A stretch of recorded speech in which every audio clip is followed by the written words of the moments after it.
Bonjour et bienvenue dans cette nouvelle vidéo. Dans cette nouvelle vidéo, on va parler de l'action Ruby. Alors je sais que c'est une action qui plaît à beaucoup d'entre vous.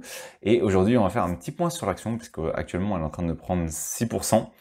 Alors ça me fait un petit peu sourire, dans le sens où hier soir je suis tombé sur le rapport trimestriel qui a été publié par l'entreprise Ruby justement. Donc il devait être un peu plus de 22 heures. Et je me suis dit, waouh, l'action a dû bien prendre dans la journée. Donc je vais voir hier au niveau de l'action. Et en fait, je me suis rendu compte qu'elle n'avait pas bougé hier. Et du coup, ce que j'ai fait, je me suis dit, c'est pas possible, il a dû se passer quelque chose. Donc ce que j'ai fait, c'est que j'étais voir l'heure de publication du rapport, il était 18 heures, donc après la clôture des marchés. Du coup, je me suis dit, normalement, aujourd'hui, ça devrait bien se passer. Et on va voir tout de suite dans cette vidéo pourquoi ça se passe bien aujourd'hui au niveau de Ruby. Pendant que j'y pense, vous pouvez également être acteur des prochains sujets qui seront abordés sur la chaîne en répondant à un court sondage qui se trouve dans la description. Merci par avance à tous ceux qui me permettent d'améliorer le contenu de cette chaîne. Alors cette vidéo elle est faite à titre informatif et éducatif uniquement. À aucun moment c'est un conseil d'achat de ma part. Vous êtes le seul responsable de vos investissements. Alors pour ça, j'ai recréé en fait un petit modèle. En gros, ça reprend les principaux éléments sur les actions du gros modèle. Donc c'est entre guillemets un modèle short, un modèle rapide, où on reprend les grands indicateurs au niveau de l'action. Après, il y a des possibilités de varier ici au niveau des graphiques, on va voir. Et ça me permettra comme ça de faire des analyses rapides au niveau des actions. Donc aujourd'hui, pour la première, on va faire Ruby et on va parler de Ruby. Bon, ça va être rapide sans être rapide, dans le sens où je vais juste faire un petit point hier sur ce qui a été publié par l'action Ruby. Et qu'est-ce qui a été publié justement hier? Alors, on va reprendre Ruby pour ceux... j'avais déjà fait des vidéos sur Ruby où j'avais expliqué les fondamentaux de l'action. Et Ruby, il y a un point clé à comprendre avec Ruby, c'est qu'il y a 3 zones à surveiller avec Ruby. Donc c'est ces 3 zones-là. En fait, l'entreprise est diversifiée sur 3 zones. L'Afrique, 42%, les Caraïbes avec 42% et l'Europe, 16%. Au moment où on avait eu la première plongée de l'action, la zone qui posait un vrai problème, c'était les Caraïbes. Ils avaient pris de plein fouet deux choses importantes. C'était Haïti, où il y avait eu l'assassinat du président, plus une instabilité politique. On ne savait pas où on allait à Haïti et ils ont énormément de stations service là-bas. Donc c'est un vrai problème parce qu'ils font la distribution là-bas. Donc c'était un vrai problème, l'instabilité politique, plus la crise Covid qui avait frappé très fort au niveau des Caraïbes. Ça avait fait plonger les volumes puisqu'il n'y avait plus d'avions, il n'y avait plus trop de circulation. Bref, il y avait des confinements, donc ça fait baisser les volumes. Et du coup, ça avait fortement impacté Ruby et à ce moment-là. Mais ils avaient quand même bien résisté. Moi, je trouvais à l'époque, ils avaient quand même bien résisté au niveau des résultats. Et donc, ça avait fait baisser les résultats de l'action. Ça avait fait plonger l'action. Ce qui était déjà à l'époque, je trouvais pas vraiment justifié. Mais bon, du coup, premier point à bien avoir en tête, Ruby, c'est 3 secteurs. Enfin, il y a 3 points géographiques clés. L'Afrique, les Caraïbes et l'Europe. Donc ça, c'est le premier point à avoir en tête. Une fois déjà qu'on a ce point-là en tête, eh bien, on peut déjà comprendre un certain nombre de choses. Deuxième point à analyser, donc ça c'est le rapport qui a été publié hier. Je vais vous passer le rapport qui est relativement long.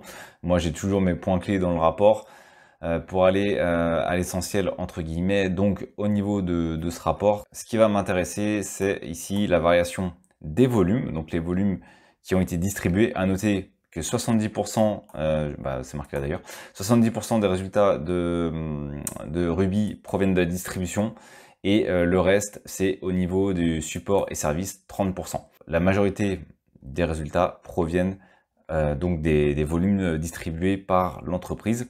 Je ne vais pas revenir sur le secteur d'activité, j'en ai déjà parlé. Au niveau donc de cette variation des volumes, on peut constater quelque chose de très intéressant, c'est qu'ils sont revenus très proches de 2019, qu'ils ont dépassé en totalité, j'entends, les volumes de 2019. Si on prend par secteur, donc l'Afrique a pris vraiment les devants. Par rapport à 2019, on est bien remonté, c'est vraiment un secteur en croissance au niveau de Ruby. Les Caraïbes, on est quasiment revenu à 2019, donc avant la crise sanitaire, donc ça c'est vraiment une bonne nouvelle. Et au niveau de la variation des volumes pour l'Europe, on est juste en dessous, mais c'est compensé également par l'Afrique. Donc si on reprend par rapport aux résultats, on peut le retrouver ici par région, entre 2019 et 2022, donc c'est intéressant d'avoir cette comparaison. On peut voir qu'on est au-dessus au niveau des résultats. Au niveau des Caraïbes, on n'est pas encore revenu au niveau de 2019. Par contre, l'Afrique, c'est ce qui permet vraiment de compenser. Et l'Europe reste une part inférieure, mais une part tout à fait intéressante au niveau des résultats. Pareil, pour le support et service, on peut noter une hausse de 22% du résultat. Donc c'est comme prévu, c'est la zone des Caraïbes qui leur permet de reprendre justement cette hausse. Donc je vais revenir sur le modèle version courte. Et ce qui va être intéressant maintenant, c'est de voir comment ça peut se traduire ici. Alors, qu'est-ce qui se passe au niveau de Ruby? Donc, actuellement, on est sur un cours qui serait autour des 25. Et pourtant, on voit qu'on a des bons résultats et qui sont proches de 2019. Donc, si on reprend le prix de 2019, c'est un cours qui était autour des 50 euros. Donc, théoriquement, à 25, on est, pour moi, on est trop bas. Et clairement, pour moi, l'action devrait être un cours supérieur. On est vraiment sur un prix bas. Et si, justement, on reprend les fondamentaux, au niveau du prix, on peut voir vraiment que l'action est sur un prix qui est très bas. On peut voir que ça fait ressortir ce prix très bas. Si on prend une tendance sur 10 ans du cours de bourse, on est à -2 au niveau de la tendance, donc on est également sur un prix qui est très bas. Par contre, si on prend une tendance sur 5 ans, comme la tendance, on peut le voir ici, est dégradée, elle est en baisse, on est sur une tendance normale si on prend la tendance sur 5 ans. Par contre, sur 10 ans, si on regarde sur quelque chose de moyen terme, eh bien là, on va être sur une tendance à -2, donc ça serait une opportunité en soi au niveau de l'action. Et si on prend sur 20 ans, c'est la même chose, on va se rapprocher du -2. La tendance étant, on va reprendre celle de 10 ans, la tendance étant à 44 sur 10 ans, sachant que nous, on est à 24,97 au moment où je fais cette vidéo. D'ailleurs, la variation, elle est à 6% au début de la vidéo, et on est passé à plus de 7%. Ce qui se passe, c'est tout simplement que, en fait, les résultats sont bons. Si on reprend également la rentabilité, la rentabilité, elle est bonne, hein, avec des marges qui sont tout à fait correctes. Et le problème va se situer au niveau de l'endettement qui s'est dégradé. En fait, on a une note qui s'est dégradée par rapport aux notes précédentes, au niveau de l'endettement notamment. Ça, on peut le voir ici, et on va y revenir juste après. Et on a également une dégradation au niveau ici du cash flow avec le dividende. Pourquoi? Parce que Ruby a notamment investi. Donc, ce qui fait que la dette est devenue importante, et on va y revenir juste après parce que c'est un point qui est important. Et justement, le dividende de Ruby, c'est sa force, puisqu'on peut le voir au niveau du rendement. On est sur une action qui est à 8% actuellement, plus de 8% de rendement malgré cette variation relativement importante du cours de bourse actuellement, malgré sa remontée. Donc on est sur un rendement qui est quand même de 8% pour une entreprise qui, on l'a vu à travers les différents résultats, sont bien remontés. Donc la question, ça va être maintenant plutôt de savoir par rapport à la suite, par rapport aux prochains mois, par rapport aux prochaines années, s'ils parviennent à maintenir cette évolution ou si le contexte économique risque plutôt d'être défavorable à l'entreprise. Au niveau de la variation, ça je vais pas y revenir, hein, elle s'est fait anéantir par cette baisse qui se trouve ici. Donc la variation, elle est pas bonne pour quelqu'un qui aura investi sur 10 ans, même si elle reste de 50%. Par contre, la variation du dividende, c'est toujours la même chose, hein. On peut voir que c'est une dividende aristocrate européenne. Le dividende fait que d'augmenter.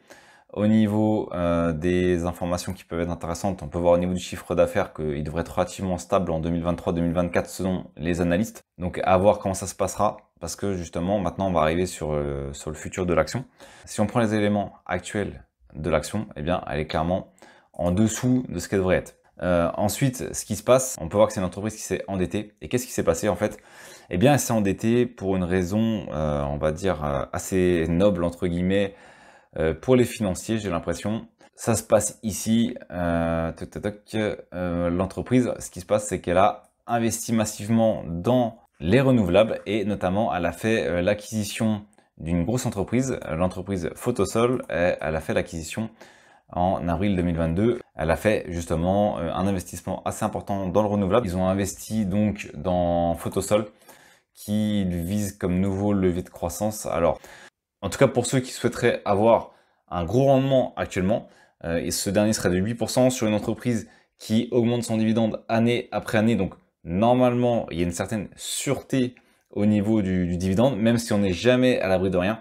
Et les prochains mois, probablement même les prochaines années, risque d'être peut-être assez tumultueuse, puisqu'on arrive dans des moments un peu charnières au niveau économique, entre les problèmes énergétiques, les taux qui remontent, pour contrer justement une inflation qui est relativement forte. Est-ce que justement une entrée en récession ne ferait pas justement baisser les volumes commandés à l'entreprise au niveau de la distribution?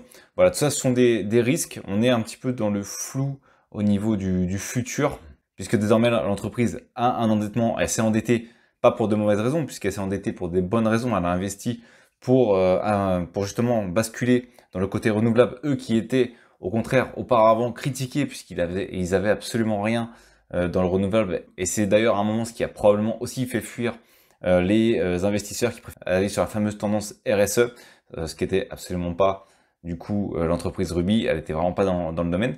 Donc la question maintenant, ça va être, au vu des fondamentaux qui sont solides au final, on est sur une action qui pour moi est sous-cotée, et bien entendu c'est un avis qui n'engage que moi. Donc maintenant la question c'est, est-ce qu'ils vont pouvoir maintenir ce paiement du dividende puisque la dette a augmenté, on a vu. La question c'est donc de savoir s'ils vont pouvoir continuer à augmenter le dividende. S'ils parviennent à passer les prochains mois, les prochaines années en continuant à maintenir le dividende, et bien forcément ça sera à ce moment-là, on saura que acheter l'action maintenant était probablement une bonne opportunité, puisque 8% de rendement avec un rendement qui continuerait à augmenter, à voir dans les prochains mois justement comment va évoluer le cours de l'action, puisqu'il y a des chances qu'il y ait des turbulences sur les marchés, puisque si on part dans une crise énergétique, forcément Ruby devrait également être impacté, donc le cours pourrait repartir également à la baisse, il faut penser à ça. Donc ici, si on se base sur les fondamentaux actuels, eh bien ils sont bons, enfin je les trouve plutôt bons. Donc maintenant à voir comment ça va évoluer par la suite, notamment dans le contexte macroéconomique qui impactera le contexte de l'entreprise Ruby également. Donc c'était mon premier format court, donc je vais essayer de faire quelque chose d'un peu plus cadré là-dessus à l'avenir. En tout cas, j'espère que ce petit point intermédiaire sur Ruby vous sera utile. Et maintenant, à vous de voir si vous êtes acheteur ou non sur l'action Ruby. N'hésitez pas à me le dire, vous, en commentaire, ce que vous faites actuellement sur l'action, si vous êtes plutôt vendeur ou acheteur. Merci d'avoir regardé cette vidéo. Si vous n'êtes pas abonné, j'espère que cette vidéo vous donnera envie de le faire en cliquant sur le bouton s'abonner et en activant les notifications pour ne manquer aucune des prochaines vidéos. De plus, vous trouverez dans la description un sondage pour déterminer les prochains sujets. À très vite pour une nouvelle vidéo.